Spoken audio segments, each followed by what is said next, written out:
Alhamdulillah teman-teman, ini adalah penampakan telur asin KJT. Ini baru saja kita rebus dan kita belah dua. Ini adalah isi dalamnya, bisa dilihat teman-teman sekalian. Dan sekarang kita belah lagi yang lagi satu ya. Kita belah lagi. Semuanya. Masya Allah. Ini dia. Telur asin KJT.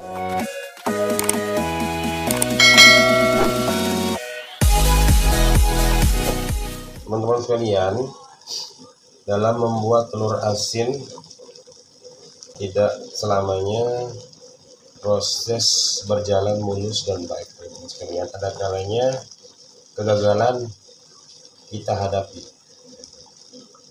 Terus teman-teman sekalian, pertanyaannya bagaimana cara kita menghadapi kegagalan dalam membuat telur asin? Semua pasti pernah mengalami kegagalan, bukan hanya dalam membuat telur asin atau produk tertentu. Banyak hal-hal yang kadangkala menemui jalan buntu, atau kadangkala kita menghadapi kegagalan dalam proses itu. Termasuk dalam pembuatan telur asin, teman-teman sekalian. Kadangkala kami juga menghadapi kegagalan dalam pembuatannya. Artinya gagal ya. Tidak sesuai konsep yang kita inginkan ya. Kegagalan dalam membuat telur asin akan kita ketahui, teman-teman sekalian, setelah kita merebus telur asinnya. Maka setelah kita merebus telur asin, lalu kita buka, kita coba buka telur asinnya, kita belah, lalu kita cicipi, rasanya ya, tidak masuk, rasa asinnya pun tidak ada ya. Maka itu bisa dikategorikan telur asin yang gagal ya. Termasuk warna ya, warnanya tidak berubah teman-teman sekalian ya. Tidak berubah. Maka bagaimana cara kita mengatasinya? Sudah kadung kita rebus ya teman-teman sekalian. Begitu selesai direbus, kita buka ya, kita belah telur asinnya, kita cicipi, ternyata rasanya tidak asin ya, tidak masir ya, dan kuning telurnya pun tidak berubah warnanya menjadi oranye atau merah. Maka yang perlu kita ketahui teman-teman sekalian, cara mensiasati ya, mewanti-wanti kegagalan dalam membuat telur asin. Pertama, ketika selesai fermentasi ya, jangan semua telur asinnya direbus teman-teman sekalian ya. Jangan semuanya langsung direbus, tapi kita rebus sebagian saja atau sedikit saja ya.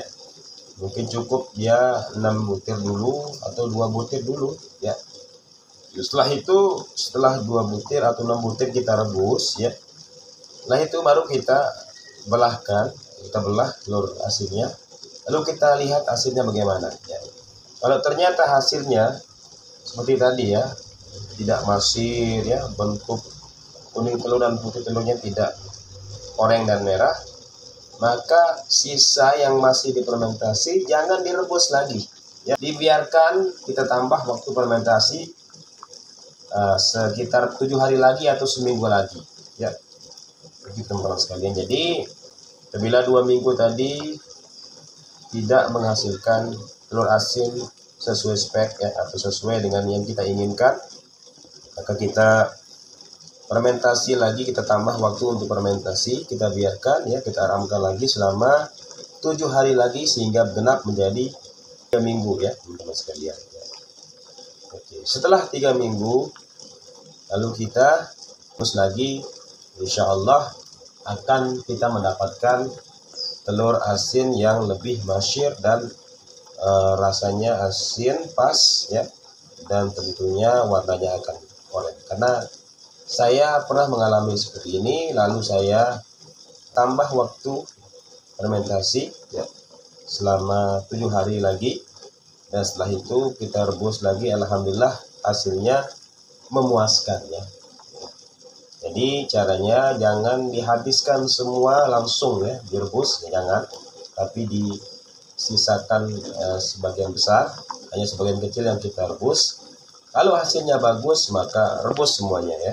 Tapi kalau tidak bagus maka biarkan sisanya itu kita tambah waktu untuk fermentasi. sambil kita kaji lebih dalam lagi teman-teman sekalian ya, kita kaji lagi kira-kira apa penyebabnya telur asin kita yang telah difermentasi selama 14 hari hasilnya tidak memuaskan. Maka kita kaji lagi kandungan garamnya, berapa jumlah garam yang telah kita campur di adonan yang kita buat, termasuk tanah liatnya berapa kilo yang kita gunakan ya. Apakah sudah seimbang perbandingan yang sudah kita lakukan, yang sudah kita siapkan, yang sudah kita campur, apakah garamnya sudah sesuai dengan perbandingannya, termasuk tanah liat merahnya apakah sudah sesuai dengan perbandingannya, termasuk air ya yang kita campurkan di dalam adonan itu apakah sudah cukup atau kurang atau bahkan kelebihan. Nah, itu yang harus kita perhatikan teman-teman sekalian kalau kita mengalami kegagalan dalam pembuatan telur asin ya. Mungkin itu video kita pada hari ini ya teman-teman sekalian. Terima kasih atas waktunya, terima kasih atas perhatiannya, terima kasih telah menonton video kami ini. Dan ini adalah telur asin yang alhamdulillah nanti kita akan lihat lagi hasilnya. Yang ini sudah selesai difermentasi selama 14 hari lebih dan alhamdulillah hasilnya bagus teman-teman. Alhamdulillah teman-teman, ini adalah penampakan telur asin KJT. Ini baru saja kita rebus dan kita belah dua. Ini adalah isi dalamnya, bisa dilihat teman-teman sekalian. Dan sekarang kita belah lagi yang lagi satu ya. Kita belah lagi. Cara belahnya. Masya Allah. Ini dia telur asin KJT.